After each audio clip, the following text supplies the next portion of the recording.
માણસને મૃત્યુનો ભય સતાવે છે. આપણી પેલા જે મરી ગયા એના મરી ગયા પછી કોઈનું કઈ બગડ્યું?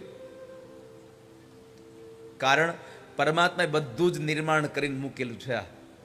તમે જીવો તોય ભલે ને તમે મરો તોય ભલે, તમારા ગયા પછી પણ લોકોની સ્થિતિ એના પ્રમાણે જ રહેવાની, પ્રારબ્ધ પ્રમાણે. અને તમે હશો તોય તમારી સ્થિતિ તમારા પ્રારબ્ધ પ્રમાણે જ રહેવાની છે. માટે મૃત્યુનો ભય છોડાવે એવી કથા છે, મરણમાંથી નહીં છોડાવે. મરવું તો પડશે જ, આજ નહીં તો કાલે. જાતસ્ય હિ ધ્રુવો મૃત્યુ. ભગવાન કૃષ્ણ ગીતાજીમાં બોલ્યા છે કે આ સંસારમાં જે જન્મે છે મરે છે. જાતસ્ય હિ ધ્રુવો મૃત્યુ. મરવું તો પડશે જ, પણ મરણનો ડર ન લાગે, મરણનો ભય ન સતાવે, એના માટે થઈને તમને હું એક ભગવાનની કથા કહું છું.